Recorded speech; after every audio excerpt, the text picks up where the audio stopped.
All right, we are live. Good evening, everyone. It is Monday night. Time to get into our talking industry stuff. Sometimes we talk business, sometimes we talk performance, sometimes we talk about things that are not important at all. But tonight, we've got important stuff to talk about. Casey is my guest. Good evening, Casey. How you doing? Good evening, John. Thank you for having me on again. I Yes, love thank coming you. on. Thank you for joining and coming in to talk about a pretty big topic. As you guys can see right above, we even put the topic on the top. We're talking bridal shows tonight. Very good. Yeah, yes. So we just pretty much, for a lot of us, we finished up our January bridal shows. Right. And Hold it's on. time to do something with that. In my Right. particular case, I love our local bridal shows that are so advanced that they compile a list and then they mail that list out 2 weeks later. Okay. That's pretty terrible. That's kind of bad. But some people get their stuff. One of the shows emails it out the next day, and modern technology is obviously making it so people have got a list. Well, I own two bridal show companies, one in Chicago, one in Milwaukee. We have them out at the latest by 5 o'clock on Tuesday with complete contact information, name, address, city, state, zip, phone, email. So the clients, my clients, the vendors can contact their brides however they choose, whether that be direct mail, direct email, or through the old school method of telemarketing. So that's there. But my goal is to get it to them as quickly as possible.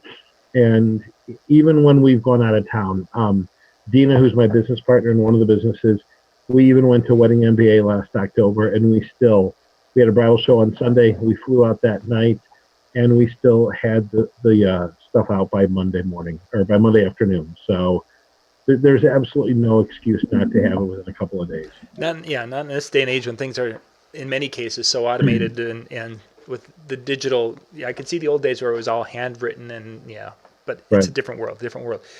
When you guys are compiling these lists, I've seen this myself where brides are giving, they're putting up, Bob and Stacy's wedding at gmail.com. Right. Are you guys seeing quite a bit of that yet, or are Oh, people? we see it all the time. And our ticketing is all digital, very much like a Ticketmaster. We don't ever mail tickets. Brides will either come in with their phone and show us the barcode on their phone, or they'll print out their own tickets and bring them in. So you have to give us an email of some kind in order to get your tickets. So despite a lot of the things where people go, I tried your show and your list was bogus, that's not true because the bride never would have gotten her tickets. So, and these are like the things that unfortunately some wedding vendors that don't do the follow-up, which is what we're here to talk about, need to do in order to book themselves solid, to really fill it. And my belief is whether you're an independent DJ or photographer or limo company owner to a multi-op, my belief, not because I'm a bridal show promoter, but because I was a bridal show vendor and I still am with a lot of other shows, not that I don't produce. I still exhibited I produce 18 a year, and we probably exhibited about another 15 to 18 a year. Right. From the small venues hosting their own to a friendly competitor that does them. But I believe in them. It's you put a bride in front of me, and I'm going to do everything I can to charm her, get her to trust me, show her what is unique and different about our company, and then I'm going to follow up after.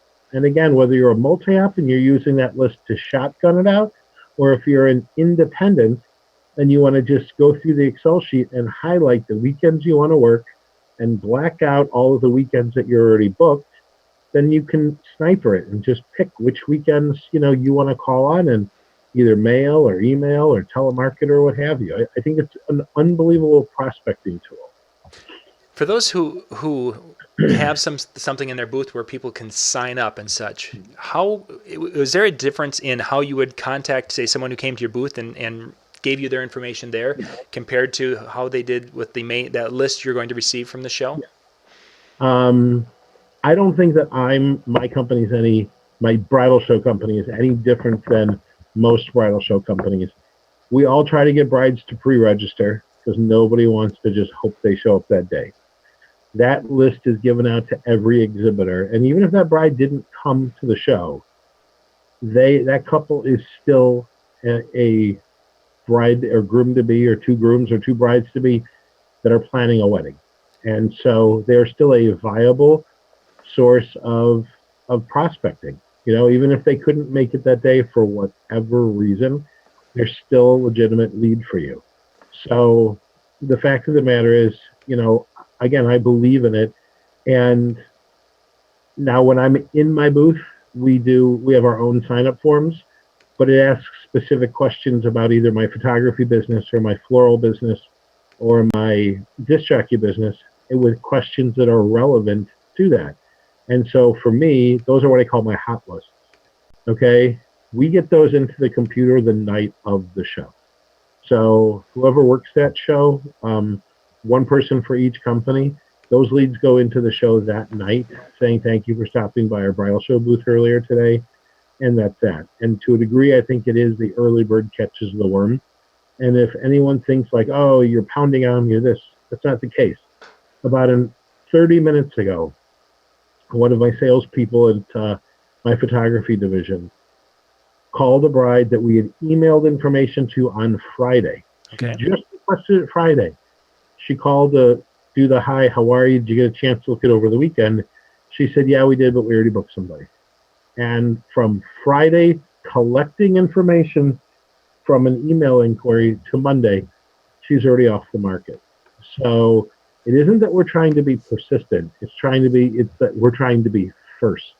And that's what it comes down to. Obviously, this client talked to a DJ on Friday, okay, and not only got the stuff emailed, but that, not DJ, but this photographer managed to convince him to come in, sit down. They fell in love with each other, booked it, and that's it. And you're done and gone. So I know a lot of people on Sunday night are like, oh, thank God the show's over. It was so long, and I had trusting, and I had monitors, and I had this, and then I took my staff out for dinner. Look at last night's football game. It went to the very end of the game. I mean, even if you look at sports for the whole last 12 months, the teams that played to the end are the teams that won. The Cleveland Cavaliers played to the end. They were down 3-1. They came back and they won. Chicago Cubs, same story. Last night, New England Patriots, you play to the end. And that's the way that it goes. I think I could see Gary Vaynerchuk there with a little thing talking about the person who wins is the one who doesn't stop at, in essence, 5 o'clock and goes and does that. And that's a prime example of that. Yeah. When I used to sell advertising, there was somebody in the office that always said, never take it as a no, take it as a not now. Now, in our world, it's different. When that bride has booked our service, whatever it might be, that's just the way that is. But at the same point in time, if we're following up and they've already booked DJ, I'm going to immediately ask them, but do you have your decor lighting? Do you have your photo booth? And you'd be surprised, about 50% of them go, oh, I forgot you even did that. Oh, well, let's talk about it. I'm okay with it. I have no ego. I have no problem putting my photo booth in with one of my competitors, in competing DJ companies. I just want to work. Right. And that's what it comes down to. So that's where my head is at. Do you think the younger couples, millennial, that are starting to come through and are getting married, do you think you're seeing where they will make those quicker decisions where they want to make and hire, they want to research and find something within 24 hours? Absolutely. And let's take a look. Let's go out of the wedding business. Netflix. I want to watch a TV series. I want to watch a whole season. Click a button. There it is. I want to rent a movie on demand. I want to listen to music. Download immediately. Sirius satellite radio. This millennial generation has grown up with an instant gratification mentality, driven originally out of who could give better customer service, and who could serve the customer the fastest.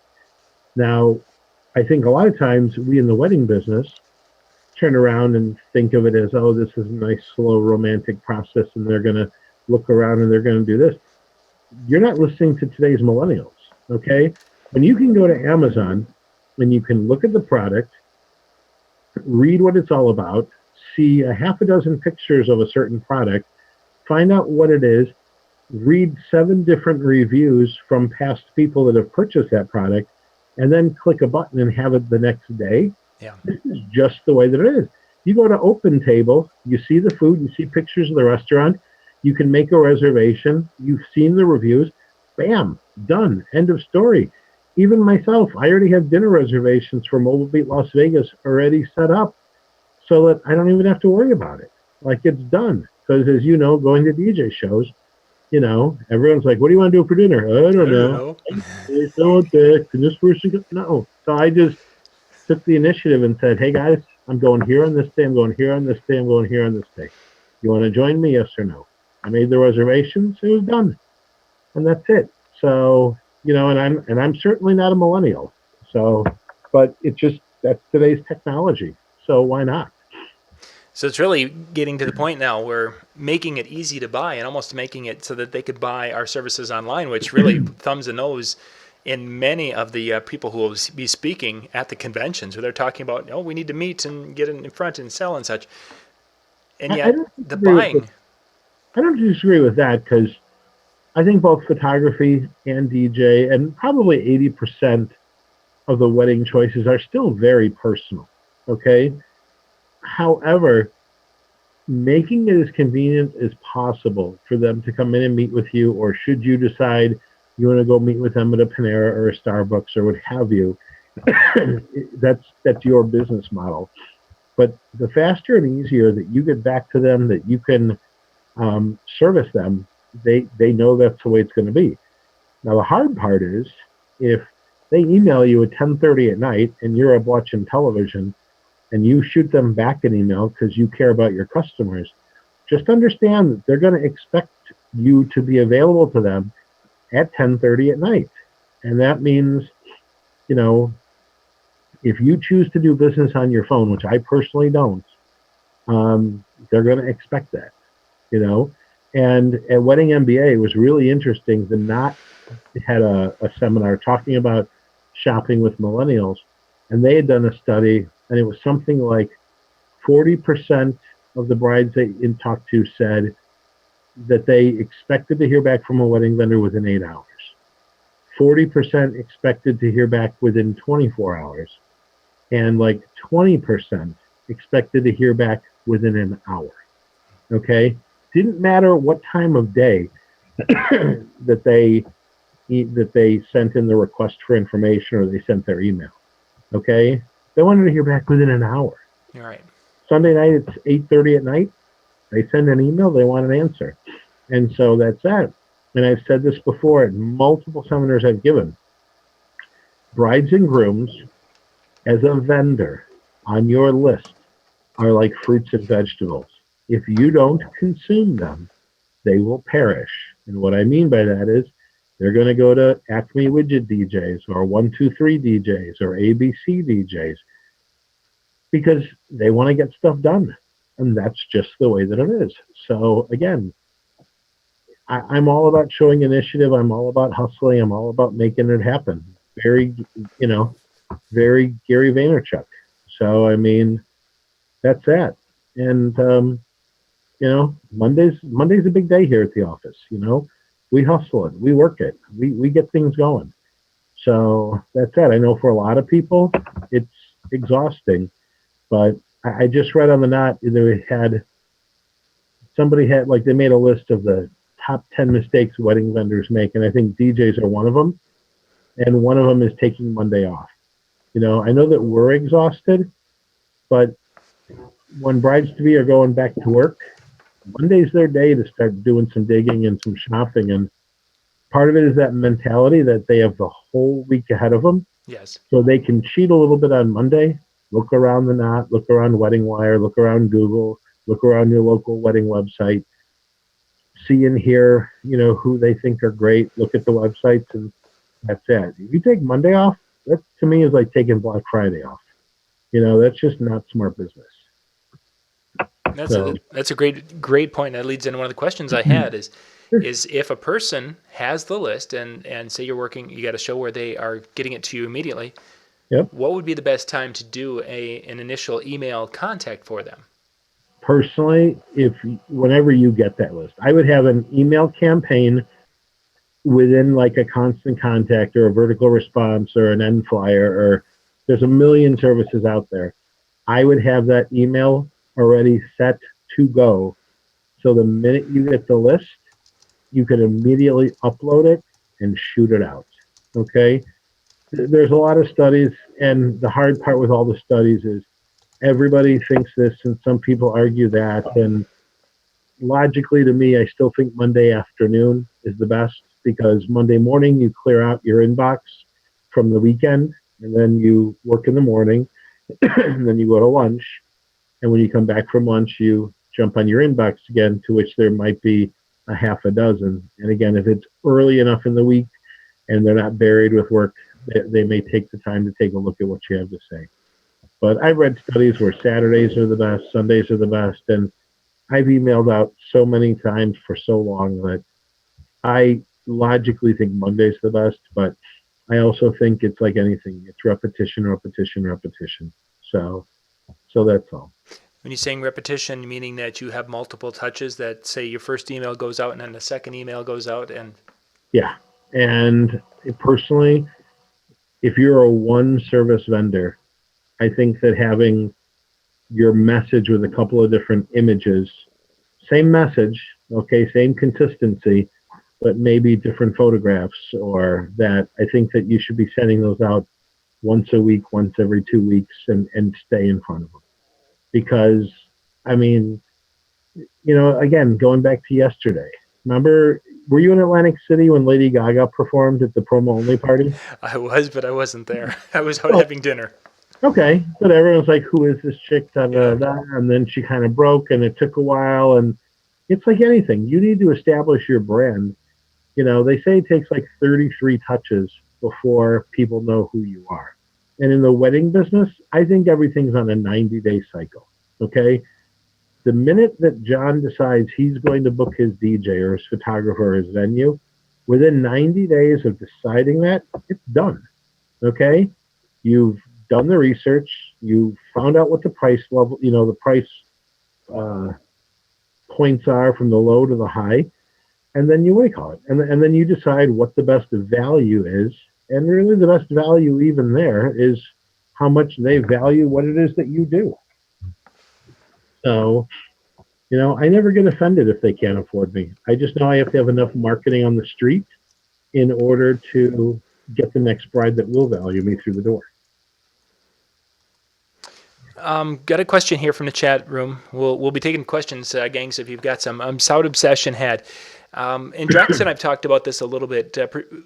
Closing percentages.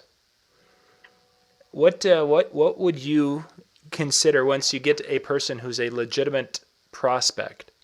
Well, let's go back to the reason I believe in, even though the show promoter gives you the leads, I believe in collecting them in the booth. Okay, and again, the reason for it is, yes, you get the list 2 days later, but there's 3 types of brides at every bridal show. The bride that doesn't need your service because they've already booked it, and they're looking at the bridal show for other things, which is okay. Be super nice, give them a card, let them know if anything happens, you're there to help. Number 2, the bride's like, oh my God, I just got engaged this past Christmas, and I'm so excited, and I have no idea how expensive weddings are. Okay, and that's okay. Be polite, be nice, be respectful, chat them up. And then there's the third one, which is your target. My wedding is June 25th. It's at the Hilton, and I'm looking for a DJ now. Okay? Those are your keys. That's what you want to focus on, because they're telling you that. Now, here's the other thing. I know this is about follow-up, but here's the biggest mistake I see at bridal shows by everyone. People don't ask for an appointment, and I don't understand why. Okay? It isn't like dating where you start with getting the phone number, then you call and ask her out. Okay? And you decide what she likes Indian food or doesn't like Indian food. No. You already know that she's looking for a DJ. She's got a venue. You want her through your door as quickly as possible. Even if you don't have a formalized appointment book, on the back of her registration card, ask her, when do you want to come in for consultation? Okay, here's our show special, here's our inducement, or we book up really quickly. I'd love to, I feel like I'm clicking with you. I'd love to talk about your wedding. When are you available? The fact of the matter is, if you leave with 15 appointments and even half of them show up, you're going to book 7 weddings within 2 or 3 weeks. Okay. Now, going back to your thing about closing this and closing that,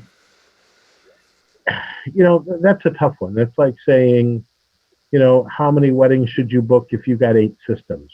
It's a very vague thing. Again, going back to the 3 types of brides, you don't know when that bride that's walking around excited and going through that rite of passage is going to be ready to shop for you, which is, again, why I believe you just keep putting your name in front of her so that when she is ready to talk DJ, you hope that you put your message in front of her proactively, politely, and in a positive light so that she will indeed follow up with you and consider your service. So, that's what I run into the most. I know this is what to do with the list. Use it, okay? It's like that Stairmaster that you have in the corner of your house that's covered in clothing that you're never going to iron, okay? It doesn't do you any good in the corner, okay? And putting the list on your desktop and saying you received it does you no good. As a bridal show promoter, I can tell you, less than 20% of my vendors use the list. And really? I would not have guessed it would be that low. And that is Milwaukee and Chicago, and it's the craziest thing in the world. But I'll tell you, my most successful ones are the ones that are always emailing. I'm getting postcards in the mail, and we're, as a bridal show promoter, we track to make sure that no one is trading that list or giving that list. And for those of you that are going, oh, list, listen, we're not dumb, okay? We're going to put a fake name in there and a fake email. And if you give it to John, your photographer friend, we're going to catch you, okay? Don't ruin a great marketing opportunity by trading it with somebody else, okay? It just isn't worth burning that bridge. So the fact of the matter, though, is that consistent follow-up is going to consistently make your phone ring. And again, whether you're an independent or a multi-app, you can look at that Excel sheet, put your finger right to that weekend, and try and fill your calendar with it. Whether you have your Fridays or Sundays, you don't ever want to do a corporate holiday party. So the first thing you do is go to all of your Christmas weddings and you try to fill December and January with weddings. Then you have that list and you can pick and choose how you want to try and book yourself. Does that make sense? Mm-hmm. Certainly does. Certainly does. Next question was one of our viewers, Tom, is in a more of a destination area, and wondering how a person would go about trying to schedule appointments and such, being that he's in a destination location where the bride obviously is bride and groom or the couple are from out of town. I would do it via like a Skype setup, or possibly even do a. Forgive me, it's been a long day. Like a PowerPoint presentation via the internet. Why can't I think of it? TeamViewer does a GoToMeeting, has something. Yeah, like a GoToMeeting. Even Zoom, what we're using right now, is this is actually what I prefer is Zoom, because one of the things I don't like about Skype is that I have to accept a request back and forth, and it gets a little bit, I get their contact information. Some people are a little sketchy, they're like, oh, yeah. Really? Zoom, on the other hand, there's a free option, gang, and all you have to do is go to zoom.us and sign up for it, and then you can use that, and you just have to email the bride or groom or the folks a link, and that way they'll hook up and you guys can talk, but that way you're not getting private information that they may not want to share with you because they don't want to have you Skype messaging them at all hours. Like if you've ever had a Chinese company want to connect with you via Skype, you'll find out that they will spam you with it. Well, that's what I would recommend, for any long distance. And like you said, the technology is there. The biggest thing is utilizing that list, and the show isn't over on Sunday at 4 o'clock in the afternoon or 5 o'clock. That's honestly where it's just starting. What are the questions? You're reading away. Yeah, I'm just checking here. There was a couple. One thing that came up when you were mentioning, the in essence trading of the list or selling the list. If there was a couple of vendors who were at the show, and say that my company, and I've got a photographer friend who's here, and I've got a videographer friend, and the three of us were going to kind of pair up and send out a mailing or something to that effect. Would that violate? No, not at all, because all three of you are advertisers. My job isn't to just protect me, but my job is to protect you as my advertiser. Yep. If you give that list off to a limo company, then you're hurting the limo companies that are placing their faith in me to drive business to their door. Okay? And that's the way that goes. And you know what? It doesn't have to be complicated. And it happens a lot. And truthfully, I just tell people, like, if you continue to do it, you're just not going to exhibit with me anymore. Right. And I'll replace you with somebody else. And it's not, a lot of people have these, like, I'm going to sue you for $400,000. They're not legal, so they're not going to hold up in court. And realistically, their attorney has drawn up some crazy, like, we're going to rip, you agree to let us rip your fingernails out. It's dumb, okay? They're dumb, and they're not enforceable. And no bridal show company, unless you're going after, like, a huge company who's not going to do it anyway, they're not going to go after you, because it's just a waste of time and space, and it just isn't worth it. But again, if you want to become known as being that guy, then that's that. And unfortunately, there's a lot of those guys out there. You know what? I'll be the first to admit, like, I made a lot of mistakes when I was young. I wanted to go to this bridal show so badly, and I didn't have the money. I was like 20 years old or 21 years old. I had just started my first DJ company.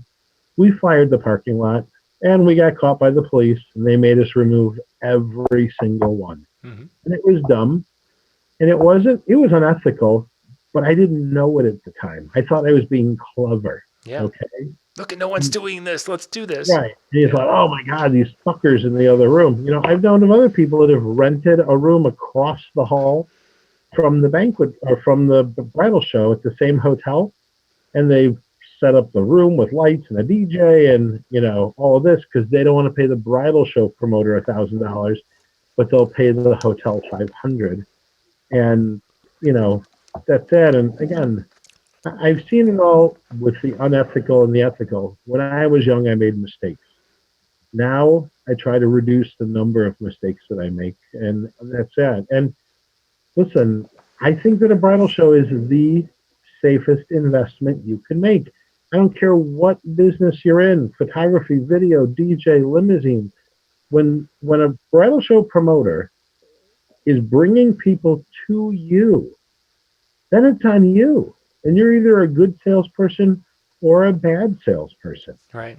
And that's it. So, and then when you follow up, if you're a good salesperson, that person appreciates you following up. Yep. But also think about what you're doing, because again, when you get that big list and you send out an email that says, thank you for stopping by our bridal show booth, if that list includes people that didn't go to the show, you look stupid. Okay, you look insincere. You don't even have to mention the bridal show. You can just mention Acme Widget Wedding Company, and we're here to serve you. That's all. So that's my opinion anyway. Mm-hmm. Fake email addresses. Yep. So you mentioned, of course, in your particular case that you're using the email system to deliver tickets.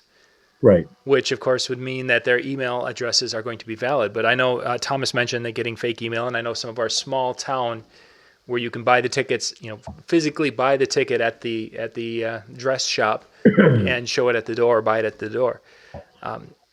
Is there any recommendation for when they run into that, where there is a bad email address? You know what? Unfortunately, that's like the girl that gave you a fake phone number at the bar. And it's interested. But I mean, that's the reality. But here's what I believe. 95% of brides, they want information. Okay? They want to learn. I mean, let's go back to what a wedding is. Okay?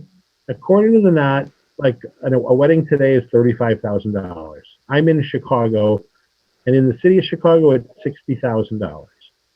So no pressure, but you have to throw a wedding. You have to do something you've never done before in the grandest scale you've ever done it in. Okay. It's the most expensive night of your life. You're going to be doing it for on average 141 people, okay, of which half of them you probably don't even know because they're either a guest of a friend of yours or they're friends of your parents or what have you. So Yes. the fact of the matter is you do this all and you have 14 months to do it and no pressure because of websites like The Knot and Wedding Wire and Pinterest and everything else. They're showing every unique and different thing that you can have.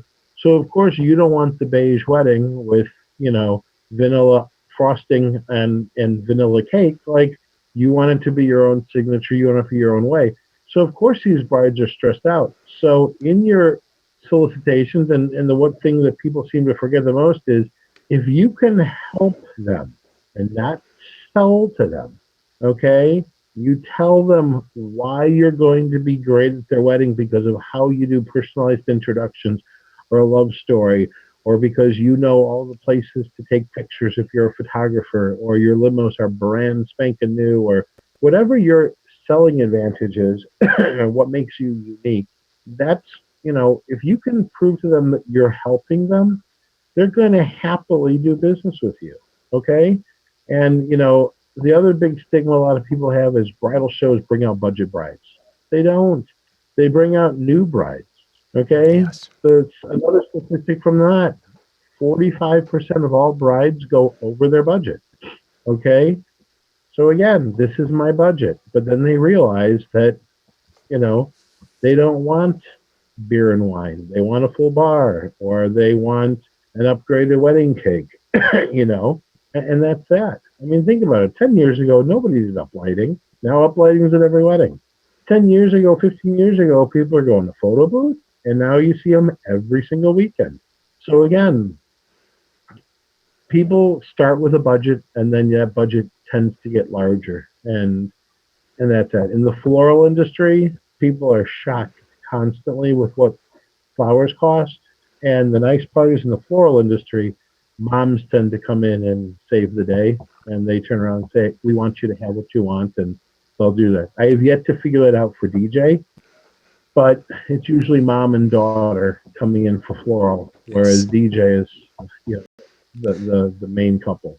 So, Funny. so what else we have? Before we wrap it up, when would be the last time? Don't. Subscribe. When they email me back, if you send me another email, I'll kill you. Okay, or when they agree to meet with you. And again, I don't mean to be disrespectful because we are super polite and nice. We use a system like a constant contact. We use vertical response. Mm-hmm. And at the bottom, they can unsubscribe. And I don't want to bother anybody. Oh. They've unsubscribed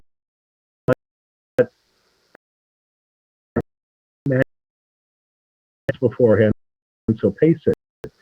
Some brides, are quick. Some brides are booking 18 months out.